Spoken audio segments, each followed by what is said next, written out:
client asked me the other day, Jennifer, what should I do during these really difficult times? I'm scared. The market seems to be turning on its head. The mortgage situation seems to be going crazy. People around me are losing their homes. Other people are finding that their businesses are in deep trouble. The banks are having to be bailed out by people from the Middle East. I just don't know what to do. And I'm thinking that I should cut all my budgets. I think I should cut all my expenditures and fire half my people and take the rest of my money and hold on through the dark times and hope I can come out the other end. What do you think? Fortunately, I'm old. And I've seen those strategies being applied before, and I've also seen what happens when people get too cautious in tough times.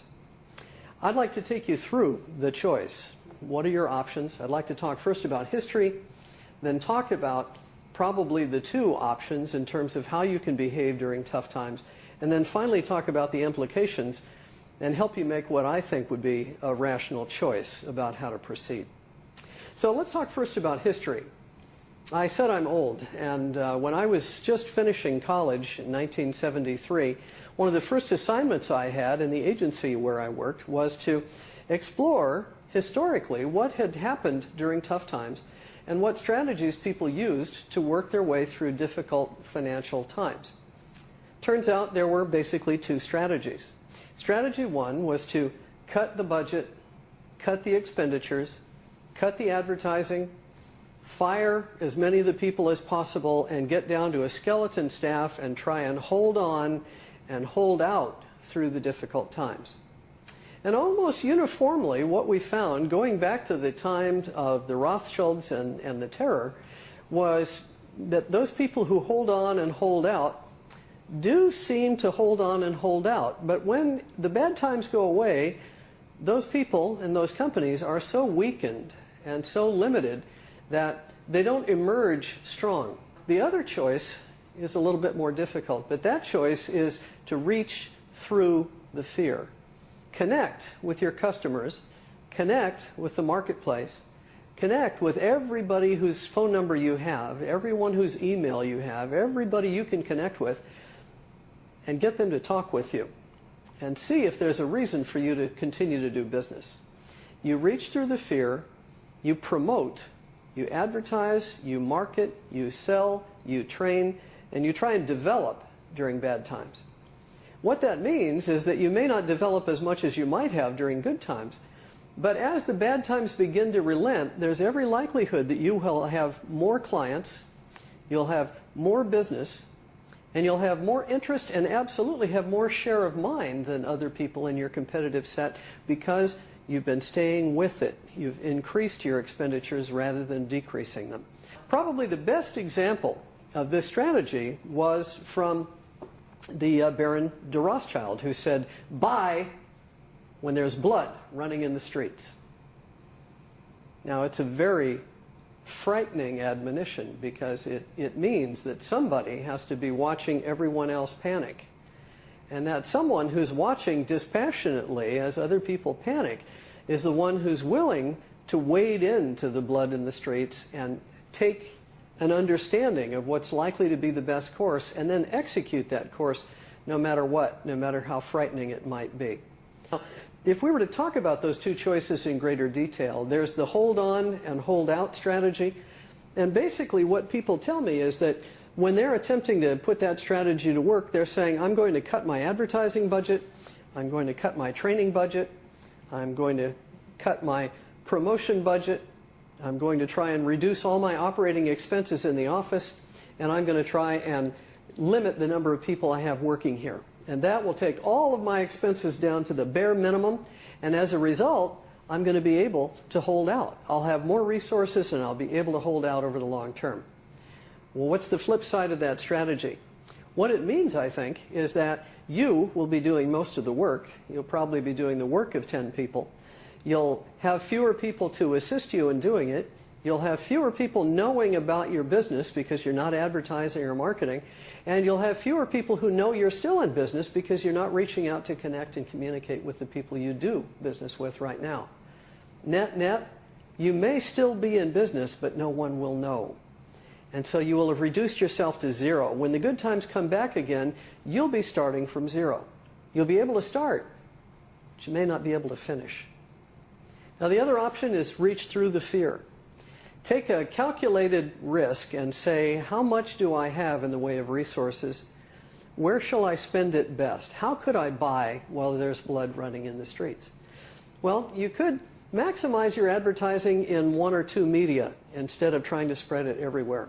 You could maximize your spending on one or two key products instead of trying to spread that spending across the entire product line.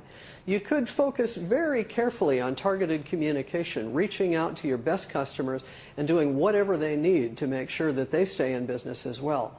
Net, after the bad times, you've been reaching to the best customers, you've been communicating to the market, you've been staying in touch with everybody you need to stay in touch with, and as you emerge from the bad times, you're going to have a staff, you're going to have resources, you will have a solid business relationship with the people you most value, and you'll be in a beautiful position to expand when the opportunity presents itself. So, option 1, hold on, hold out. Option 2, reach through the fear.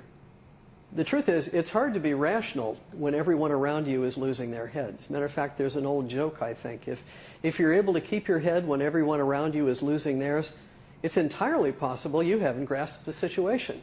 It is a risk to try and stay stable and try and make rational expenditures into the teeth of a difficult financial storm. The truth is, the oldest admonition we have in the financial industry is buy low and sell high.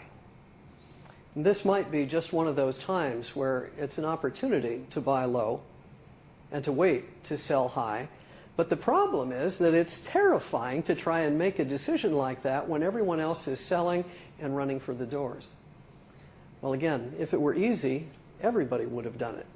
If it were easy, everyone would be doing it. The truth is, everybody's doing the easy thing. Everyone is panicking.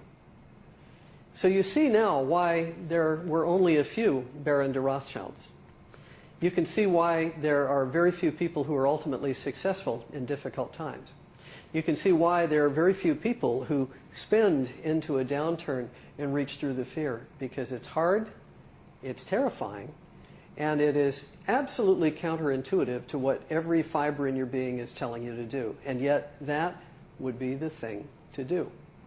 Probably why there are very few people who do it. Well, that's the core of the message today. The question is, what does history tell us?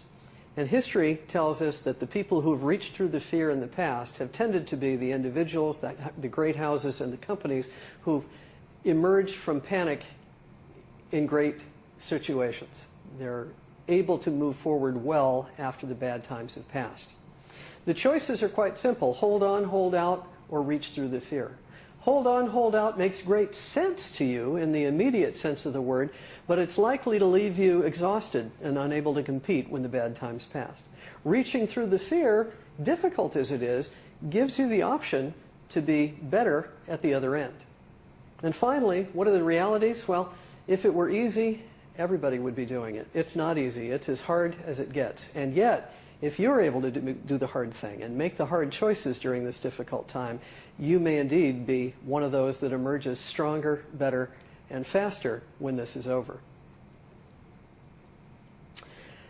I'd say that this would be a great time to reach down and reach out. Call your customers. Listen for a while and allow them to tell you how terrified they are. And if you're at your best, you might be able to calm them down and convince them that this is also a time to reach. Yes, it's a hard strategy. Yes, it's the strategy you should be following. So I'm going to counsel you with everything I know and all the experience I possess. Reach through the fear, spend into the downturn, and go all ahead, full.